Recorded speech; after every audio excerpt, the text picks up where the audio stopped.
The Upper Valley is a good place to get lost. A patchwork of classic village greens stitched together with covered bridges. It's a pretty piece of country that hugs both the Vermont and New Hampshire sides of the Connecticut River. Its center of gravity, lively Hanover, New Hampshire, home of Dartmouth College.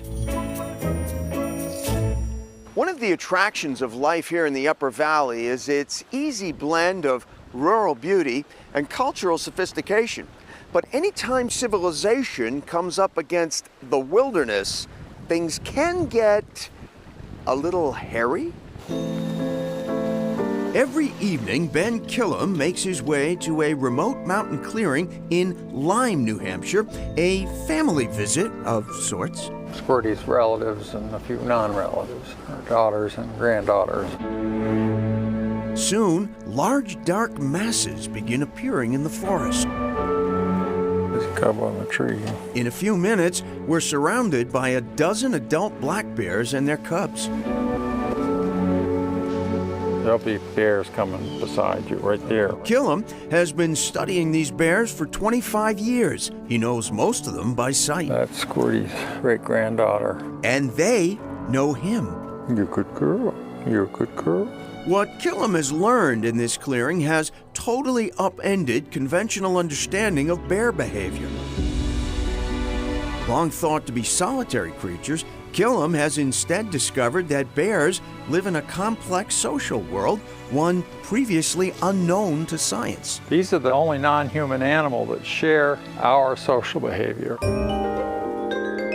It started when Killam took in some orphan cubs. One, in particular, would alter the course of his life. Squirty came to us as a 3-pound cub. She was 6 or 7 weeks old. She was bottle fed. Reintroduced to the wild as a 16-month-old cub, Squirty is now 22 and has dropped 11 litters of cubs. Killam has never lost contact. She's given me insight into the bear cognition that I never would have had access to otherwise. Squirty treats me like a bear. She has rules about my engagement with her. If I do certain things, she punishes me, and then she reconciles with me. The same process as with family members. And that's where I learned that bears can judge and punish. Because I see her doing things with other bears, but I don't know what's going through her head. But when she does them with me, it's pretty clear what's going through her head.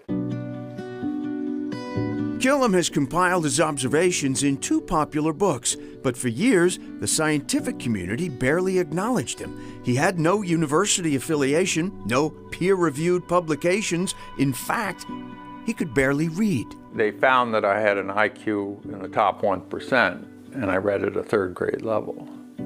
And the lady who tested me, she says, "Boy, you're going to turn out really interesting." They're pretty good size. Back at Killam's home, some new arrivals. It's all right. It's okay. 3 orphan cubs rescued by state wildlife officials. Their mother hit by a car. In this day and age, bears need all the advocates they can get, and Ben's certainly an advocate and a partner of the agency in teaching people how to coexist with bears. The Killam Bear Center is a licensed rehabilitation facility. These cubs will be kept through the winter and released into the wild next spring when they're big enough to fend for themselves. Andrew Timmons of New Hampshire Fish and Wildlife tells us that for these cubs, Killam is a lifesaver. And in the absence of Ben in a facility like this, we'd be losing a lot of these orphan cubs. They'd be starving to death. Unless a cub is being bottle fed, Killam won't interact with the bears unless they initiate contact. I get asked all the time, well, you know, you're humans, you raise these cubs, don't they want to be human? My answer is, bears want to be bears, dogs want to be dogs, humans want to be humans, and only humans think all animals want to be like them.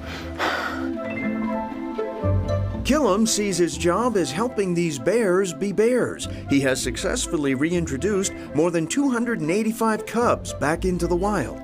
Now entering his late 60s, he's trying to ensure the Killam Bear Center isn't orphaned after he's gone. Bears are very difficult to do. They bite you, and you have to understand them and be able to deal with them.